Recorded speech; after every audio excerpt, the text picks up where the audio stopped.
What's up guys, j'espère que ça va bien. Stéphane Castleman, courtier immobilier chez Remax. Aujourd'hui, je m'adresse aux gens qui sont déjà propriétaires d'une maison puis qui se demandent est-ce que je suis mieux de vendre avant d'acheter ou je suis mieux d'acheter avant de vendre ma maison?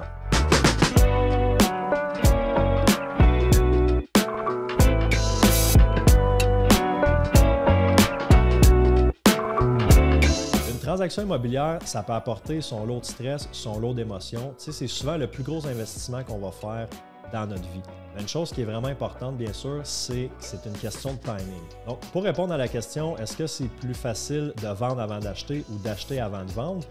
Certainement, la chose la plus simple, c'est de vendre avant d'acheter. Tu sais, si ta tolérance au risque te le permet, ça va être pas mal plus simple de vendre avant d'acheter parce que les deux transactions vont être indépendantes l'une de l'autre. Un des gros avantages de vendre avant d'acheter, c'est que ça va être pas mal plus simple d'avoir ton financement pour la nouvelle maison si tu as déjà vendu. Parce que dans la majorité des cas, la mise de fonds pour la nouvelle achat, elle provient de l'équité qu'on a dans la maison. Donc, si c'est déjà vendu, pas mal plus facile d'aller obtenir le financement pour la nouvelle maison.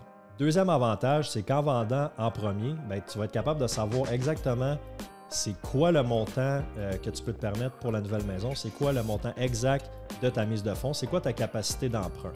Ça va éviter de te retrouver dans une situation où est-ce que tu fais une offre d'achat conditionnelle à ta vente, mais tu ne sais pas exactement c'est quoi le montant que tu vas vendre ta maison. Puis là, si ton offre conditionnelle est acceptée, bien là, tu peux te ramasser dans une position où est-ce que tu es obligé de vendre à un montant X, sinon les deux transactions ne fonctionnent pas. Ça peut apporter pas mal de stress. Puis un autre gros avantage, c'est que ça t'évite le stress de devoir faire justement une offre conditionnelle à ta vente, parce que ça, c'est pas tout le temps simple, puis ça peut amener beaucoup de stress. Je t'en parle un petit peu plus tard.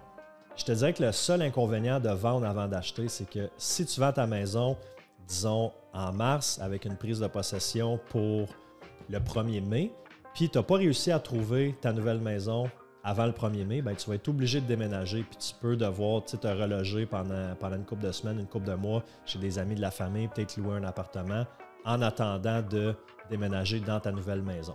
Selon moi, la meilleure façon de procéder, c'est toujours de mettre sa maison en vente en premier, mais avec un délai de prise de possession d'à peu près 4 à 6 mois après que les conditions sont relevées. De cette façon-là, bien, une fois que ta maison va être vendue, tu vas avoir de 4 à 6 mois pour faire des visites, vraiment trouver la nouvelle maison coup de cœur, vraiment celle qui convient à tes besoins, puis pas être obligé de faire une offre conditionnelle à la vente. Puis ça, bien, pour les clients vendeurs, ça va être pas mal plus attrayant comme offre. Bon, maintenant, pour ceux qui veulent acheter avant de vendre, il y a deux façons de le faire. Première façon, ça va être de faire une offre d'achat sans condition de vente de maison. C'est rare les gens qui sont capables de faire une offre d'achat sans une condition de vente, qui vont être capables, sur papier, là, de supporter 2 hypothèques.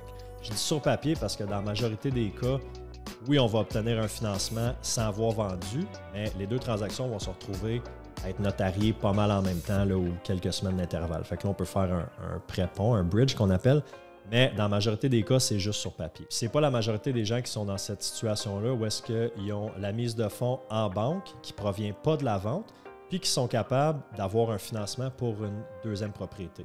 Si c'est ton cas, tant mieux, ça te donne pas mal plus d'options. Donc, si ce n'est pas ton cas, puis il faut que tu fasses une offre d'achat qui est conditionnelle à ta vente, c'est pas mal le scénario le plus commun, celui qu'on voit le plus souvent. Là, dans le marché actuel, on en voit de plus en plus des offres conditionnelles à des ventes. Pendant la pandémie, on n'était pas capable d'avoir une offre acceptée avec une condition de vente, mais là, on le voit de plus en plus. Le plus gros avantage de procéder comme ça, bien, c'est que tu vas vraiment être certain de trouver la maison que tu aimes, qui convient à tes besoins. Tu ne te retrouveras pas d'une situation où est-ce que tu as un court délai, il faut absolument que tu achètes, tu es pressé, puis tu achètes une maison qui n'est pas nécessairement une maison qui convient à 100% à tes besoins ou que tu aimes, juste parce que tu es pressé par le temps. Fait que tu vas avoir un magasinage qui va être pas mal moins stressant, puis tu n'auras pas le facteur temps dans l'équation. Deuxième avantage, c'est que tu n'auras pas à quitter ta maison actuelle sans savoir exactement où est-ce que tu vas déménager. C'est sûr qu'il y a des désavantages à aller avec cette option-là. Il y a des vendeurs qui ne seront pas nécessairement ouverts à négocier avec toi si ta maison n'est pas vendue, si tu as une condition de vente de maison. Puis tu sais, si ton offre conditionnelle à ta vente est acceptée, bien, le vendeur, lui, a quand même le droit de continuer à offrir sa maison en vente. Puis il peut avoir un deuxième acheteur qui fait une deuxième offre. Puis dans ce cas-là, quand cet acheteur-là, soit qu'il fait une offre avec aucune condition, ou avec, disons, une condition d'inspection et de financement, puis qui relève ces conditions, la journée que ces conditions sont relevées, toi, tu vas avoir un avis puis un délai de 72 heures pour relever tes conditions. Donc, vendre ta maison puis obtenir ta lettre de financement. Fait qu'imagine-toi, tu as déjà payé pour une inspection, tu as commencé les démarches avec ta banque pour avoir du financement. Tu as peut-être même déjà une offre acceptée sur ta maison, mais les conditions ne sont pas encore réalisées. Puis là, ton offre à toi, elle devient nulle et non avenue parce qu'il y a un deuxième acheteur qui est arrivé, pas de conditions.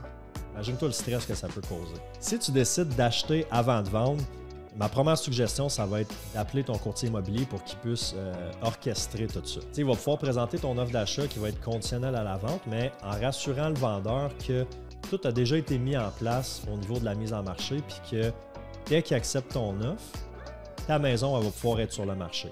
Nous autres, dans l'équipe, on a un home stager pratiquement sur toutes nos inscriptions qui va aller rencontrer le client pour faire déco, épurer, vraiment présenter la maison sous son meilleur jour.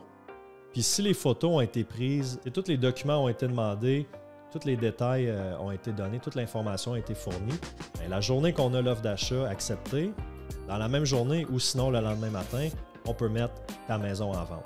Ça prend un courtier proactif pour faire ça. Fait que peu importe la décision que tu prends ou la situation dans laquelle tu es, l'important, c'est évidemment de travailler avec un courtier immobilier qui est proactif, qui connaît son affaire et qui va pouvoir te conseiller et te guider tout au long du processus. Mais aussi d'y aller avec dans quoi toi tu es confortable. Pour ne pas te mettre dans une situation où est-ce que tu ne seras pas capable de supporter le stress de peu importe une des deux situations.